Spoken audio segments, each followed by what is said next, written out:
مەسەلە بەس پەکەکە نییە، مەسەلە هەموو ئامان لێ هەموو کوردستانە و تورکیا زۆر باشکراوە ناشارێتەوە دژمنی کووردە.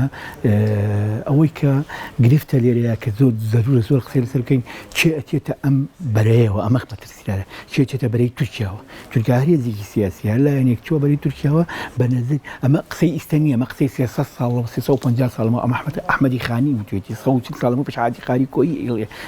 هەر هێزێک کە چووە بەرەی دژمنەکانەوە بەتاوێتی دژمنێکی سەرسەختی وەکو عەتێمە وەکو ڕۆمەوە وەکو تورکەوە وەکو لە سەردەمی عوسمانیەکانیشە و لە سەردەمی ئەتاتورکیشە و تا ئەمڕۆژ هەر هێزێک چووە بەرەیەوە.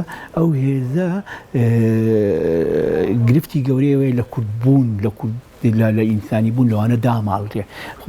بۆیە بە باوەڕی من لە دۆخی ئاوایە تا چەند ئەوەی پێڵێن بەرەی ڕزگاری خوازی کوردی تا چەند کورد بەیەکەوە بن زۆر گرنگە، چونکە باوەڕی من بۆ خۆم پێشتر ژوتومە هەر کاتێک کە بە تورکیا ئەوانەی کە بە دژیان نەزانێ ئەوانەی لەناودا ئەو کاتە دۆستەکانی لەناودا ئەوانەی کە ئیشی بۆیان لەگەڵیان یەکدوانی کە لۆمپەنی بوونە بە درێژایی مێژوو تورکیا ئەوە مامەڵی لەگەڵ کووردا کردووە.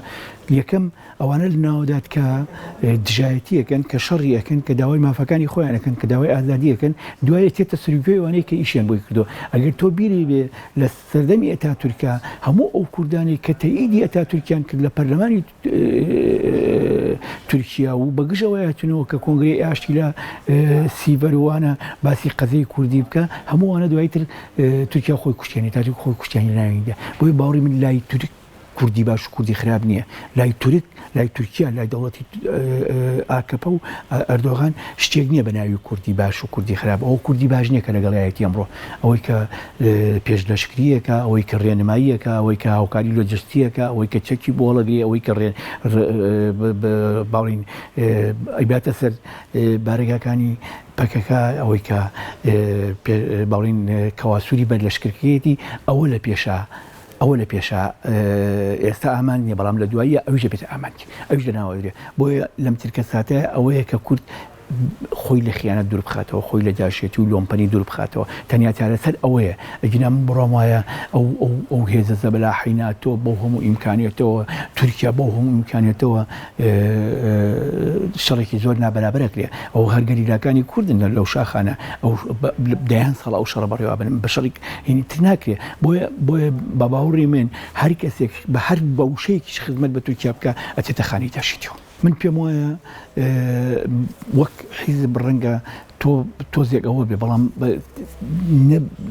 سەوت و نیبرە و ئاوازی پارتی لەو ڕوانگەیە. بۆ نمونە ئەم شەو تویتێکی هۆشیار زێباریم دی بە عەرەبی پەکەکەویە بەشە بە عێراقی ئەزانێ ئەوە بمانایانە هۆشیار زێباری سە لەبەرەی تورکایە، لەبەرەی تورکایە، چونکە نە پەکەکە تیرۆریستە نەیە بەشە تیرۆریستە، پەکەکە وپریە بەشە داکۆچی لە ئازادی ئینسانەکەن. ئەوەش تێگەشتێکی زۆر گەمژانەیە تۆ بڵێ بۆ پەکەکە لە قەندیلە، بۆ پەکەکە لە ئاڤەشینە، بۆ لە پەکەکە لە زابە.